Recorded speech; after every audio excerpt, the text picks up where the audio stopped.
RTS Home Solutions here in Upper Arlington. It was a small remodel, at least that's the way it was supposed to start out. So I want to explain to people what you see on HDTV isn't always the way it turns out. Originally we were contracted to put in a new countertop and cabinets, and as we started opening the walls, we found out there were a myriad of different problems we had to deal with. First of all, we had to totally redo the electric. The electric gave us a number of problems. First of all, they had live outlets buried inside the cabinets, which also you don't want to just be tearing down unless you know what's happening. They were backfed, and then so they were always continually live. That was issues, along with there were extension cords buried inside the wall to feed other outlets. So these are some of the things we had to deal with in rewiring the house. We had to wire in 240 for the new stove that went in. Also, the plumbing was a number of issues that was done improperly, so we had to come in and replumb the house. So it blossomed into much more than just putting cabinets and countertop in. So as you can tell right now, we've put in a quartz countertop, which she picked, and also you want to make sure that the homeowners are always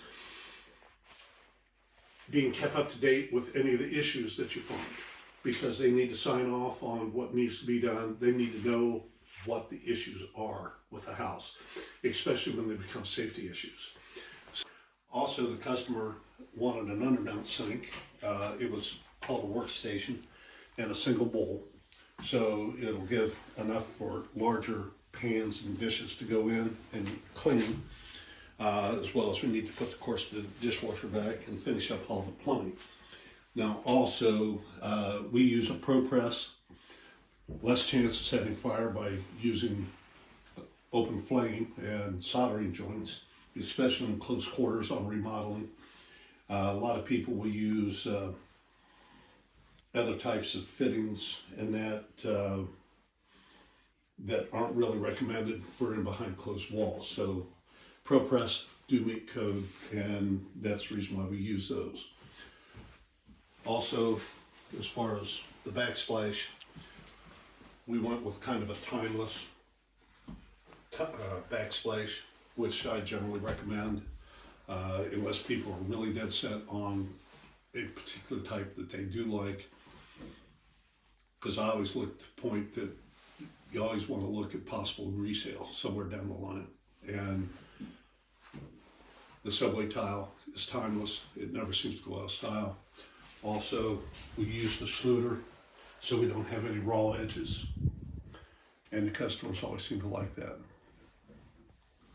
Now, if you want, we'll go downstairs, because also some of the additional things that need to be done is we need to put in a sub panel in to be able to support the additional electric that we're doing. Now follow me downstairs. As you notice, we had to open up a wall in order to be able to put a sub panel in, tie it in here, because this panel was not able to support the additional electric that's going to be required in order to be able to power the stove, or the oven actually, because it's a gas top stove with an electric oven with speed bake. So we needed to have additional electric, plus also the additional outlets that we put in, as well as the additional lighting. So the sub panel will go here, tie in, and our electrician is handling all of that. And as I mentioned in regards to the plumbing, we had to cut a hole in the ceiling in order to put our ball valves in for being able to stop the water, and also plumb up into the kitchen.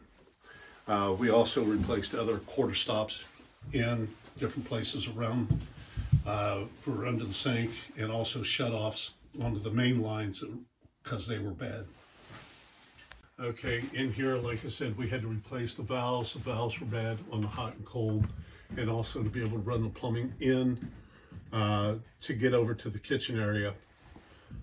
So all these were bad, so all these had to be redone. Also, we're going to put in an additional line as we go out to be able to feed the water line for the refrigerator, so for the water and ice in the door.